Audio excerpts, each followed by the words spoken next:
Okay तो आज की क्लास में हम स्टार्ट करेंगे क्वेश्चन नंबर 29। क्वेश्चन नंबर 29 में उसने बोला है the monthly income of A and B. दो पर्सन है जिसकी बात हो रही है, एक का नाम ए रखा हुआ है और एक का नाम B. Are in the ratio 5:4। तो अगर मैं दो लोग जो हैं ए और बी, उनकी मंथली इनकम का रेशियो मुझे कितना गिवन है, 5:4। ठीक है ना, इस तरह से गिवन है उनकी मंथली इनकम का रेशियो। ओके अब एग्जाम्पल के लिए जैसे मैं आपसे कहूँ कि 5:4 जो यहाँ पर आंसर है, ए अपॉन बी की जो इनकम है, वो सपोज करो ऐसे हो सकती है, जैसे इस ए की इनकम 550 हो, बी की इनकम 40 हो, है ना। तो अगर इनका रेशियो निकालोगे तो आंसर कितना आएगा, 5:4 ऐसा आएगा या नहीं आएगा। इसी तरह से ए और बी का ए की इनकम एक्चुअल में 500 हो सकती है, बी की इनकम 400 हो सकती है, तब भी इनका रेशियो 5:4 आएगा, है ना। बहुत सारे इस तरह से एग्जाम्पल हो सकते हैं, तो अलग अलग इनकम हो सकती है। तो हमें मानना पड़ेगा अपनी तरफ से कि ए की इनकम सपोज करो आप मान लो कितनी, 5x, और बी की इनकम आप अपनी तरफ से कितनी मान लो, 4x, इस तरह से। तो भी इनका रेशियो कितना रहेगा, 5:4 ऐसा रहेगा। अब ये x यहाँ पर क्यों लिया सर, x आपने क्यों लिया, तो देखो ये जो 50 है ना, इस 50 को हम ऐसे लिख सकते हैं 50 × 10, और 4 को 4 × 10। तो यानी कि यहाँ पर एक कॉमन नंबर है जो कि कैंसिल आउट होता आता है और फिर ये रेशियो आता है ना। या उस कॉमन नंबर का यहाँ मल्टीप्लाई करा दें तो 50 बन जाएगा, इस कॉमन नंबर का यहाँ मल्टीप्लाई करा दें तो 40 बन जाएगा। इसी तरह से 500 को हम क्या लिख सकते हैं, 5 × में क्या, 100। ऐसी 400 को हम क्या लिख सकते हैं, 4 × में क्या, 100। तो यहाँ पर 100 एक ऐसा कॉमन नंबर है जो यहाँ मल्टीप्लाई कराया जाए इस 5 से और 4 से, तो हमें ये दे देता है एक्चुअल जो इनकम है ना।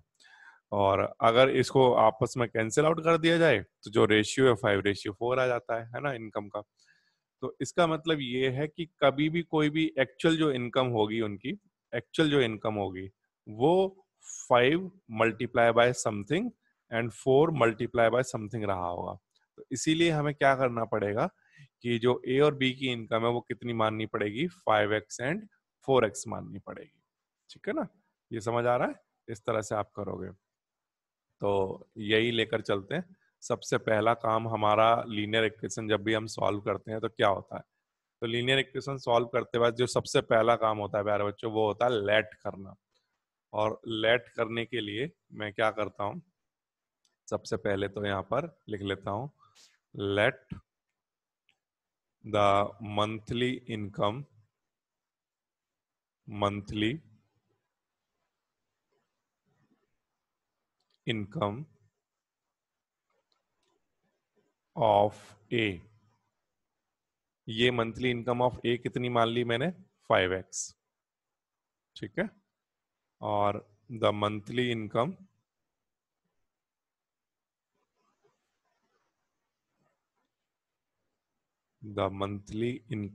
ऑफ बी,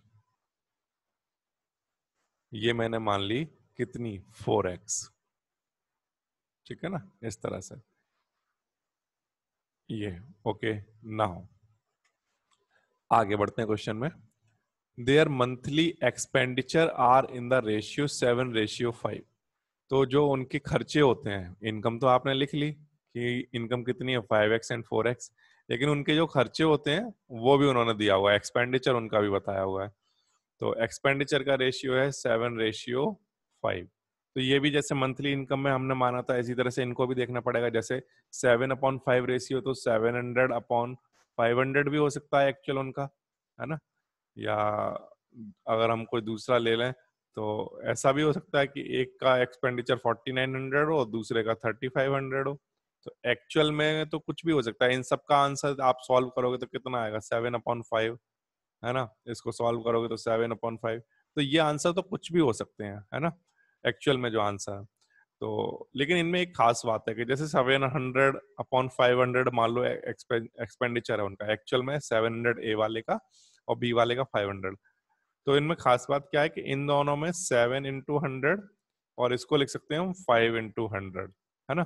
तो इसका मतलब ये है कि जो एक्चुअल उनका जो खर्चा रहा होगा रेशियो की बात नहीं कर रहा हूं मैं, जो एक्चुअल उनका जो खर्चे रहे होंगे, एक्सपेंडिचर रहे होंगे, उनमें खास बात यह है कि उनमें एक नंबर कॉमन है जो मल्टीप्लाई हो जाता है, तो उनकी एक्चुअल इनकम या एक्चुअल एक्सपेंडिचर निकल कर आ जाते हैं। और अगर इनको सॉल्व कर दें आपस में, वो नंबर कैंसिल आउट कर दें, तो ये रेशियो निकल के आ जाता है।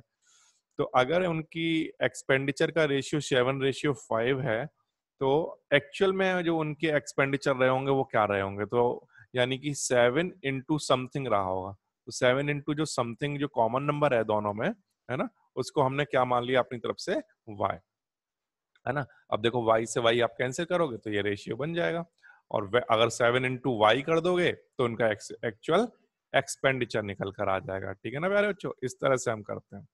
तो ये बिल्कुल आसान है करना। तो जिस तरह से आपने मंथली इनकम को माना, इसी तरह से हम एक्सपेंडिचर को लेकर चल लेते हैं। ठीक है ना। तो देखो प्यारे बच्चों कैसे करने वाले हैं हम।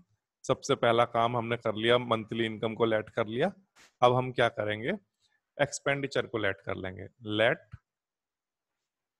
The monthly expenditure, monthly expenditure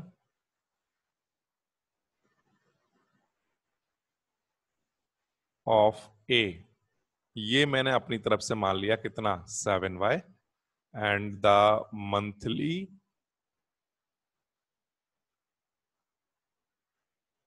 expenditure of B, ये मैंने अपनी तरफ से मान लिया कितना, 5y। ठीक है ना। तो इनकम का जो रेशियो था, वो फिर से बता देता हूं आपको, इनकम का जो रेशियो था वो था 5:4। तो मैंने मान लिया 5x एंड 4x, ये तो मैंने इनकम की बात कर ली। और एक्सपेंडिचर की जो बात करें अगर हम, तो एक्सपेंडिचर का जो रेशियो है क्वेश्चन में, वो हमें गिवन था 7:5। तो ये मैंने मान लिया अपनी तरफ से कितना, 7y एंड 5y, इस तरह से। ठीक है ना। अच्छा, यहां तक तो बात आ गई समझ में। अब इसके बाद आगे बढ़ते हैं। ठीक है ना। अब देखो, पहला काम होता है लीनियर इक्वेशन में लेट करना, और दूसरा काम प्यारे बच्चों जो होता है वो होता है इक्वेशन फॉर्म करना। तो एक काम तो हो चुका, लेट करने वाला काम हो चुका। अब दूसरे वाले काम पर चलते हैं, वो है अकॉर्डिंग टू क्वेश्चन चलना और इक्वेशन फॉर्म करना। तो अकॉर्डिंग टू क्वेश्चन चलते हैं। तो ए वाले की जो मंथली इनकम है, पहले ए के लिए बात कर लेते हैं। According to question for a person की बात करते हैं। तो उसकी जो मंथली इनकम है वो है 5x, और मंथली एक्सपेंडिचर है उसका 7y। ठीक है, इतना वो कमाता है और इतना वो खर्च कर देता है। ठीक है, और बचा कितना लेता है वो, इफ ईच सेव्स ₹9,000, इतना उसकी शेविंग हो जाती है। तो अकॉर्डिंग टू क्वेश्चन ए के लिए जो शेविंग है क्वेश्चन में, है ना, तो वो देख लेते हैं। शेविंग वो कितनी गिवन है हमें, 9,000। ठीक है ना, इतना गिवन है उसकी सेविंग हमें। अब आप मुझे एक बात बताओ कि अगर मान लो आपकी इनकम होती हो 10,000 मंथली इनकम, सपोज करो एग्जांपल के लिए मैं आपसे कहता हूं कि आप 10,000 रुपीज आपकी इनकम है, और आप उसमें से 4,000 एक्सपेंडिचर, आपका खर्चा हो जाता है 4,000 का, तो आप कितना बचा लेते हो? तो आंसर है आप सेव कर लेते होगे 6,000 रुपीज। तो ये जो 6,000 जो सेविंग आपने निकाली है ना, ये सेविंग आपने कैसे निकाली? तो आंसर है जो आपकी इनकम थी, उस इनकम में से जो आपके खर्चे थे, जो भी आपका एक्सपेंडिचर था, एक्सपेंशन थे, वो आपने क्या कर दिए, माइनस। तो इनकम में से जो खर्चे हुए वो माइनस कर दो, तो क्या निकल कर आ जाता है, सेविंग निकल कर आ जाती है। तो इसका मतलब आप ये कह रहे हो कि सेविंग का जो फॉर्मूला होता है वो होता है इनकम माइनस एक्सपेंडिचर, है ना। इनकम माइनस एक्सपेंडिचर अगर हम कर दें तो ये किसके इक्वल होता है, सेविंग के इक्वल। और सेविंग ए कितना कर रहा है, 9,000। ठीक है ना। अच्छा, अब इनकम कितनी है ए की, वो यहां पर लिख लेते हैं। इनकम है उसकी 5x, इतना वो कमाता है, और खर्च वो कितना कर देता है, 7y, तो इतना वो खर्च कर देता है 7y, इक्वल्स टू क्या चल रहा है, 9,000। ठीक है ना। This is equation number 1। बिल्कुल आसान है ये तो। ठीक है, फिर से हमें क्या करना है, सेविंग हमें क्वेश्चन में गिवन है, कितनी गिवन है सर? सेविंग हमें ये गिवन है कि दोनों की जो सेविंग होती है वो 9000 है। ईच की सेविंग कितनी है प्यारे बच्चों? 9000। तो ठीक है, मैंने ए के लिए सेविंग लिख ली, 9000 है मेरे पास। ओके, अब मैंने सोचा कि सेविंग निकाली कैसे जाती है? इनकम माइनस एक्सपेंडिचर, है ना? ये फॉर्मूला हुआ करता है, इनकम माइनस एक्सपेंडिचर किसके इक्वल होता है? सेविंग के इक्वल। ओके, तो इनकम मैंने लिख ली, ए की 5x है, एक्सपेंडिचर मैंने लिख लिया 7y, और ये सब किसके इक्वल चल रहा है? उसकी सेविंग के इक्वल। सेविंग कितनी है? 9000। तो यहां से प्यारे बच्चों आपकी बन गई फर्स्ट इक्वेशन। ठीक है ना, ये सबको समझ आ गई होगी। अब इसके बाद फिर से अकॉर्डिंग टू क्वेश्चन चलना होता है सेकंड कंडीशन बनाने के लिए। तो अकॉर्डिंग टू क्वेश्चन चलते हैं। अब किसके लिए चलते हैं? बी वाले पर्सन के लिए चलते हैं। बी वाले पर्सन की सेविंग कितनी है? तो बी वाला जो पर्सन है उसकी सेविंग भी क्वेश्चन में 9000 रुपीज की बना। ठीक है ना, मैं रुपीज नहीं लिख रहा हूं आगे, क्योंकि कैलकुलेशन पर्पज के लिए सिर्फ 9000 लिख लेता हूं। अब आप जानते हो कि जो सेविंग होती है वो किसके इक्वल होती है? इनकम। सेविंग को हम क्या लिख सकते हैं? इनकम, जितना आप कमाते हैं और जितना आप खर्च कर देते हैं। तो इनकम में से अगर आपका एक्सपेंडिचर में माइनस कर दूं तो क्या होता है प्यारे बच्चों? वो सेविंग के इक्वल हो जाता है ना? अब बी वाले पर्सन की अगर आप बात कर रहे हो तो बी वाले पर्सन का इनकम कितना था? तो वो आपने मुझे बताया था कितना? 4x। तो मैं यहाँ पे लिख देता हूँ, इनकम है उसका 4x माइनस एक्सपेंडिचर की अगर हम बात करें तो बी वाले का एक्सपेंडिचर कितना है? मंथली एक्सपेंडिचर उसका 5y है। तो यहाँ लिख लेते हैं 5y, और इक्वल्स टू में क्या चल रहा है? 9000। Okay, this is equation number second. ठीक है, तो दो इक्वेशन आ गई। तो लीनियर इक्वेशन की प्रॉब्लम सॉल्व करते वक्त सबसे पहला काम होता है प्यारे बच्चों लेट करना। तीन ही स्टेप मैंने बनाए हैं। पहला काम होता है लेट करना, दूसरा काम होता है अकॉर्डिंग टू क्वेश्चन चलना, एंड इक्वेशन फॉर्म करना, फॉर्म इक्वेशन। ठीक है, और तीसरा स्टेप प्यारे बच्चों होता है इक्वेशन को सॉल्व करना, सॉल्व इक्वेशंस। ठीक है ना, ये तीन स्टेप अगर किसी भी प्यारे बच्चे ने लगा लिए तो कोई भी वर्ड प्रॉब्लम है वो सॉल्व होती चली जाती है। ठीक है ना, सबसे पहला काम होता है लेट करना। अब लेट किसको करते हैं सर? तो लेट उसको करते हैं जो हमें फाइंड करना होता है ना? ओके, तो फाइंड करना तो क्वेश्चन में बिल्कुल आसानी से मिल जाता है, वो तो क्वेश्चन में पूछेगा ही आपसे कुछ ना कुछ। तो जैसे इस क्वेश्चन में पूछा था find the monthly income of each, तो यानी कि मंथली इनकम को ही उसको हमें एक्स वाई कुछ लेकर चलना पड़ेगा, है ना? तो यहीं से आपको आइडिया लग जाता है कि क्या हमें लेट करना है। ठीक है, तो लेट करने वाला आइडिया वो क्वेश्चन में दे देता है। अब दूसरी चीज आती है कि अकॉर्डिंग टू क्वेश्चन चलना होता है। तो अकॉर्डिंग टू क्वेश्चन हमें कैसे पता चलेगा क्या करना है? तो अकॉर्डिंग टू क्वेश्चन का मीनिंग यही है, जो क्वेश्चन में वो कहता जा रहा है वो करते जाओ, है ना? तो इस तरह से होता चला जाएगा आपका। और फिर जब आपकी इक्वेशन फॉर्म हो जाएंगी, और इक्वेशन फॉर्म होने के बाद आप क्या करोगे? उनको सॉल्व कर लोगे। तो ठीक है, दो इक्वेशन में बना चुका हूं, उन दोनों इक्वेशन को अब मैं क्या कर लेता हूँ? सॉल्व कर लेता हूँ। सॉल्व करने के लिए आप कोई भी मेथड लगा सकते हैं जो आपको ठीक लगता हो। मुझे सबसे अच्छा वाला जो मेथड लगता है वो है एलिमिनेशन मेथड। तो मैं तो हमेशा एलिमिनेशन मेथड को यूज करता हूँ।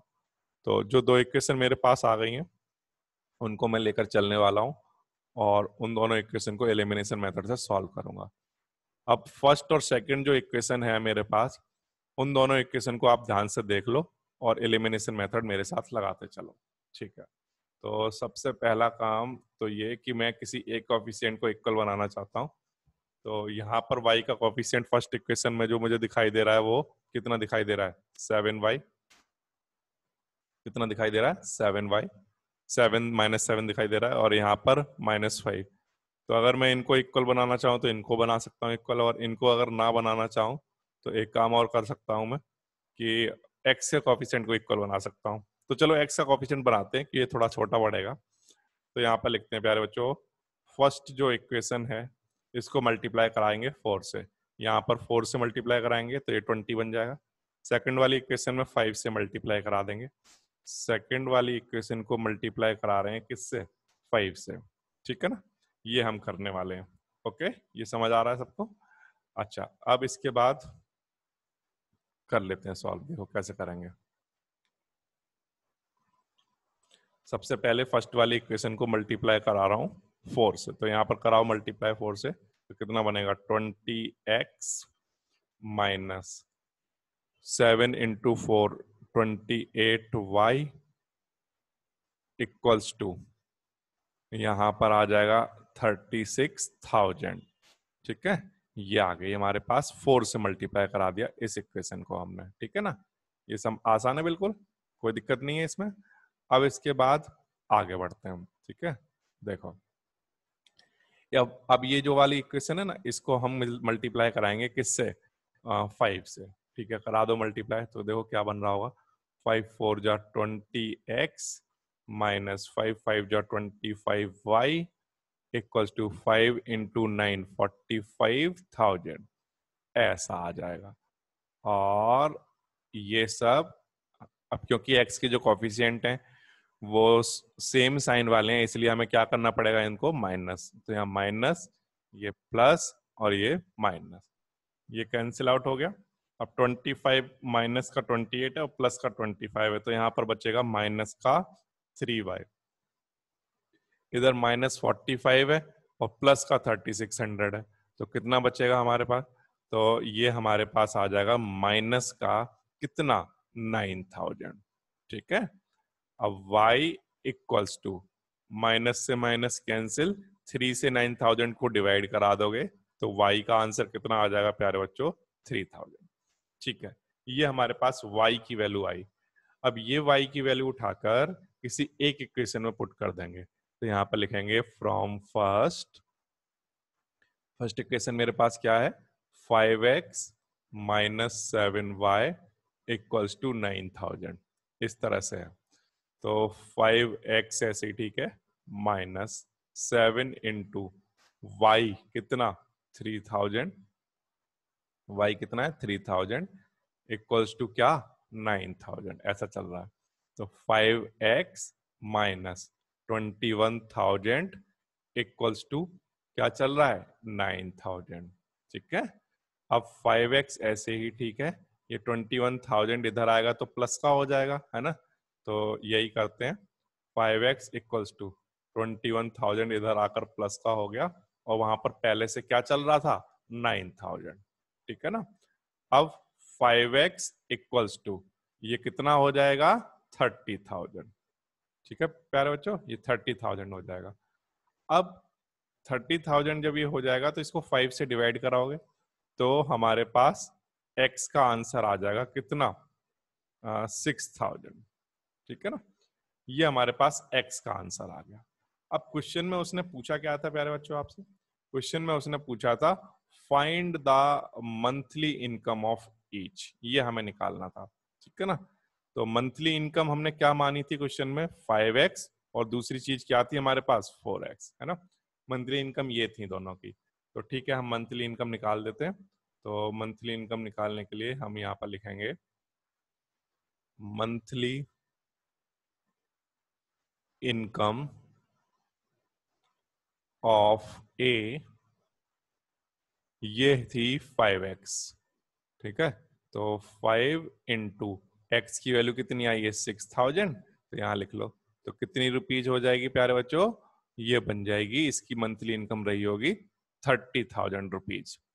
इसी तरह से मंथली इनकम क्या निकालना है, monthly income of B, B की जो मंथली इनकम है वो कितनी है 4x। तो 4 इंटू एक्स की वैल्यू हमारे पास कितनी आई है 6,000 आई है ना, तो ये जो x की वैल्यू आई है इसको उठाकर यहां पर पुट कर दो। ठीक है, तो ये कितना बन जाएगा रुपीज 24,000। इस तरह से प्यारे बच्चों आपका हो जाएगा क्वेश्चन नंबर 29। बिल्कुल आसान वाला क्वेश्चन है। तो फिर से सबसे पहला काम क्या करना है सर, सबसे पहला काम करना था क्वेश्चन में लेट करना, और लेट करना बिल्कुल आसान है। कैसे करेंगे सर लेट, लेट करने के लिए आपको क्या करना होता है, क्वेश्चन में ये ढूंढना होता है कि फाइंड क्या करना है, जो फाइंड करना हुआ वही हमें लेट करना होता है ना। तो हमने देख लिया कि हमें मंथली इनकम निकालनी है, फाइंड द मंथली इनकम। तो मंथली इनकम सबसे पहले हमने मान ली क्या, क्योंकि रेशियो 5:4 है तो मैंने मान लिया कि मंथली इनकम लेट रही होगी 5x 4x, और एक्सपेंडिचर का रेशियो 7:5 है तो वो मैंने मान लिया लेट 7y 5y। ठीक है ना, इस तरह से हो जाएगा। और ये मैंने कंसेप्ट भी आपको बता दिया कि आप ऐसा नहीं कर सकते कि 5x जैसे 5:4 है, तो आप ऐसा मत कर देना, ये वाली गलती मत कर देना कि ये 5x और 4y मान लो। ऐसा नहीं कर सकते आप मंथली इनकम में, है ना? क्यों नहीं कर सकते सर? क्योंकि आप ये देखो कि अगर 5x को और 4y 5x/4y लिखें तो क्या ये कैंसिल आउट होकर 5/4 आंसर दे सकता है? तो आंसर है नो, नहीं देगा, क्योंकि x से y कैंसिल नहीं होगा। और अगर हमने 5x और 4x मान लिया सर, तो क्या फायदा होगा? तो आंसर है x से x कैंसिल हो जाएगा और ये रेशियो में कितना दे देगा? 5:4। तो क्या गलती नहीं करनी है, इसको y नहीं ले लेना है, ठीक है ना? ये दोनों टर्म जो रेशियो में जो होंगे तो ये सेम रहेंगे। तो बच्चे केवल ये गलती कर देते हैं, इसमें ये x ले लेते हैं और इसका y ले लेते हैं, तो ये वाली गलती ना करें, ठीक है? ये x से x कैंसिल हो जाएगा, तो ये 5:4 बना रहेगा। तो जब आप मंथली इनकम मानोगे ना, तो मंथली इनकम ऐसे होगा 5x 4x, और एक्सपेंडिचर जब मानोगे तो वो कितना मानोगे? 7y एंड 5y, क्योंकि 7:5 है, ठीक है। फिर इसके बाद क्वेश्चन बिल्कुल आसान हो जाता है, क्योंकि क्वेश्चन में उसने बोला है सेविंग दोनों की हमें गिवन है। क्वेश्चन में कितनी गिवन है प्यारे बच्चों? सेविंग हमें गिवन है 9000, है ना? ये हमें गिवन है 9000। और सेविंग आप जानते हो, ये फॉर्मूला आप याद रखो। याद क्या रखो, आपकी डेली लाइफ में आप देखते हो आपकी जो इनकम है उसमें से आप अपने खर्चे माइनस कर देते हो, तो वो सेविंग के इक्वल हो जाता है। तो इनकम ए वाले की 5x थी और जो उसका एक्सपेंडिचर था वो 7y था, आपने यहाँ पर लिखा हुआ है, वो इक्वल्स टू हो गया 9000, है ना? तो यहाँ से क्या होता है, आपका एक इक्वेशन बन जाता है, ठीक है ना? इस तरह से। और इसी तरह से दूसरी वाली इक्वेशन भी आप फॉर्म कर सकते हो। तो दो इक्वेशन जब फॉर्म हो जाएंगी, तो दो इक्वेशन फॉर्म होने के बाद फिर आप क्या करोगे, आप किसी भी एक मेथड से उनको सॉल्व कर लोगे। तो मैंने यहाँ पर एलिमिनेशन मेथड लगाया और x और y की वैल्यू निकालनी। अब मेरे पास y की वैल्यू आ गई है ना? और x की वैल्यू मेरे पास आ गई है ना? अब x पता है, y पता है, तो मंथली इनकम निकालना बिल्कुल आसान हो गया। मंथली इनकम a की कितनी थी? 5x, तो x की वैल्यू पुट कर दी यहाँ पर, तो 5 × 6000 ये आ गया। और मंथली इनकम कितनी थी b की? 4x, तो x की वैल्यू पुट कर दी यहाँ पर, तो यहाँ पर बी की इनकम निकल कर आ गई। तो ये एक आसान वाला क्वेश्चन है जो आपको समझ आ गया होगा। ये हो गया प्यारे बच्चों आपका क्वेश्चन नंबर 29। बिल्कुल आसान वाला क्वेश्चन चल रहा है ये।